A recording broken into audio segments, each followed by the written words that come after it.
Everyone should know my name. Everyone knows my name. Kyle Lowry. This should not take long. Brandon Chin. Hey, y'all congratulate Brandon with his raise. He got a raise too, so he got a little bit more money.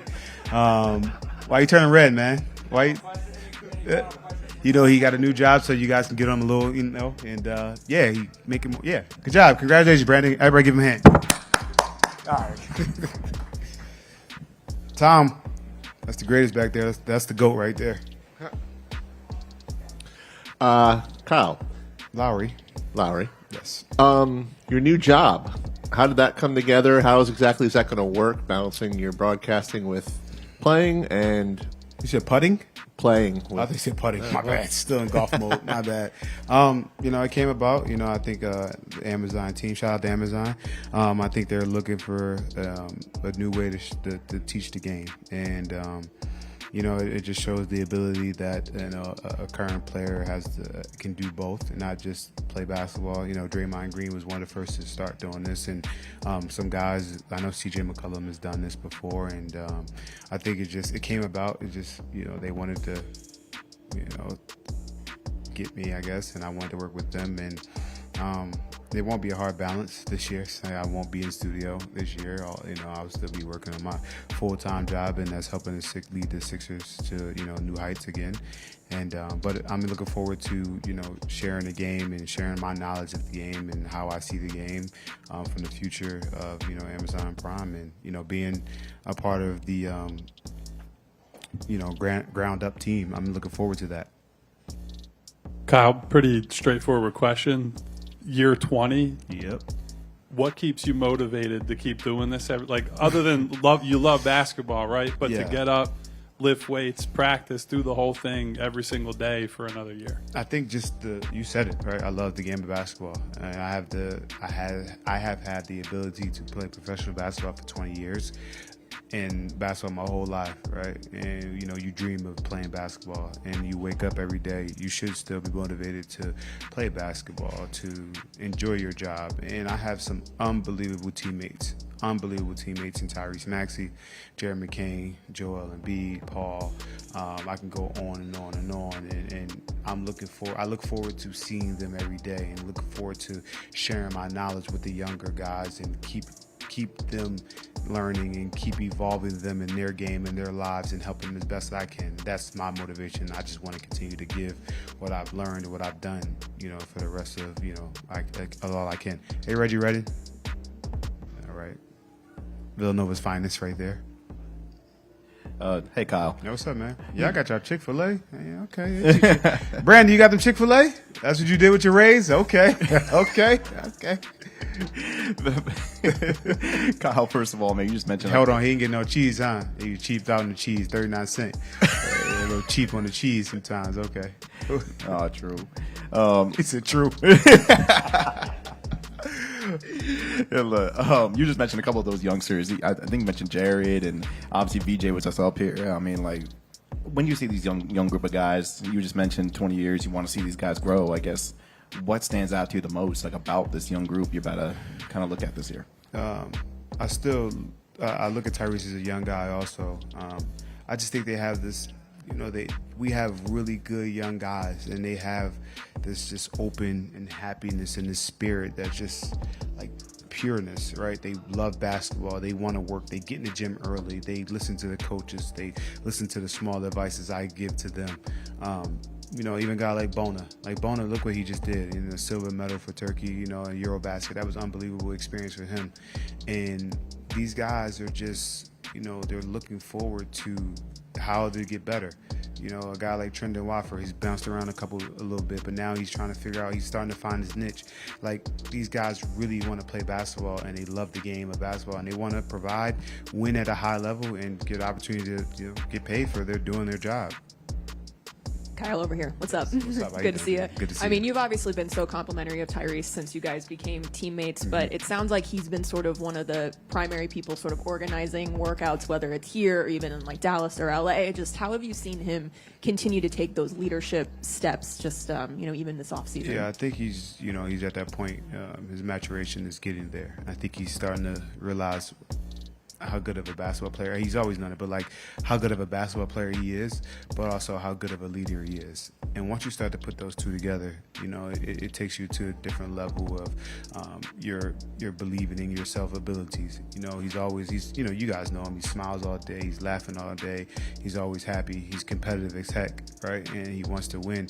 But bringing everybody together is an innate ability that he's starting to figure out that he has. You know, because he's really good at basketball, but he's also a really good person. So he can do that, and everyone respects him.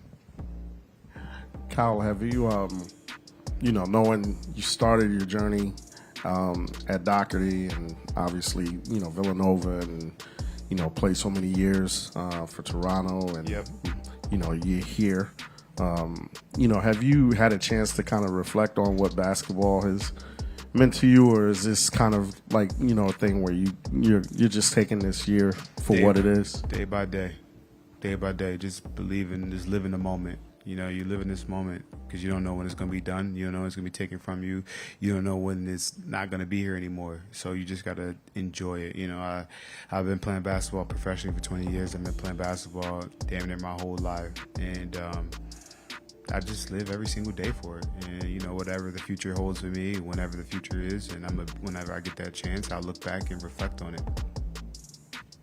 Kyle, the hip injury for you was an issue throughout last year. Yep. Where is that at right now? I feel great. I feel really good. You know, I think me being able to just be on the court to help these guys as best I can. But I know my role this year. So if I'm needed, I'll be there. But, you know, my role is to help these guys. You know, I would love to play whatever 25, 30 minutes, but that's not my role. That's not my job. And, you know, as a competitor, I understand, like, yo, my job is to help these guys and this team, whatever capacity it takes, and that's what it is. So to answer your question, my hip feels great, and I'm looking forward to the start of camp tomorrow.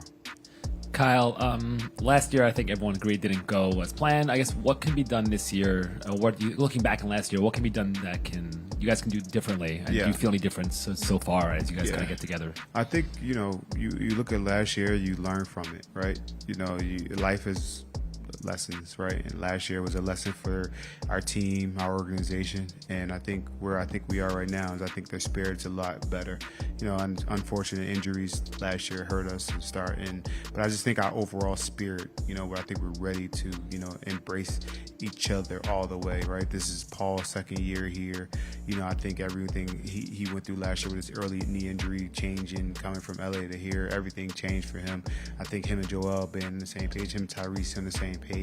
You know, I think a year always, you know, the experience helps always. Kyle, obviously they're bringing back the 2001 team uniforms this season, and as a Philly native, you were very young during those seasons. I wasn't that young, but all right. Fair enough. Fair enough. I wasn't that young, but hey, man, thanks. I appreciate it. No problem.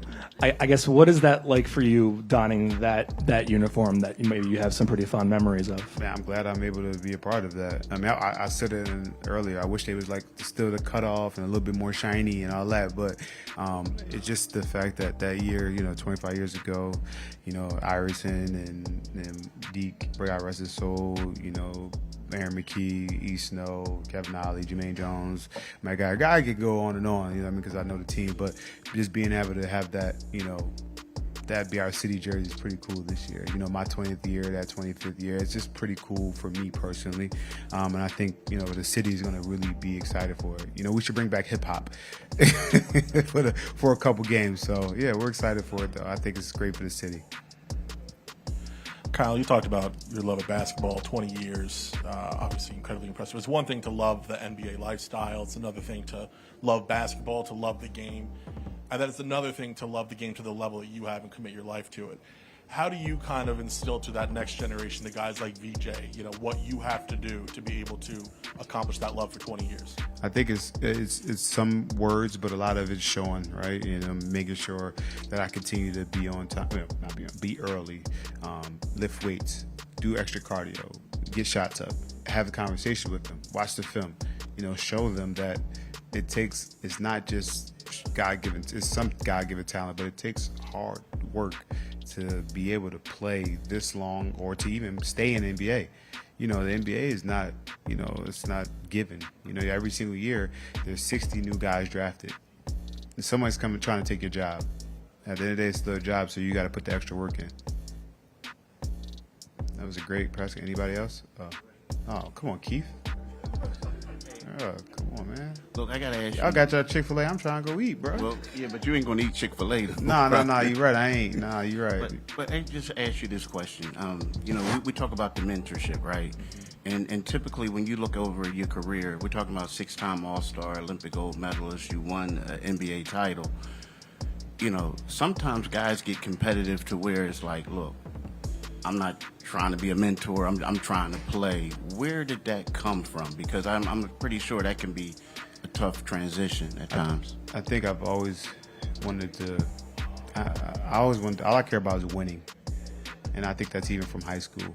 Like from a kid, I just wanted to care about winning. Right. All the accolades I've done, that's in the past. I look back at it when it's time to look at it. But it's all about winning. If you're not winning, then what are we doing, right? I mean, of course, we're providing for our families and we're creating generational wealth. But, this is competition. In all sports and all platforms, competition is in us all. It's all in the human being. We all want to compete. For me, it's about competing and try to help and win.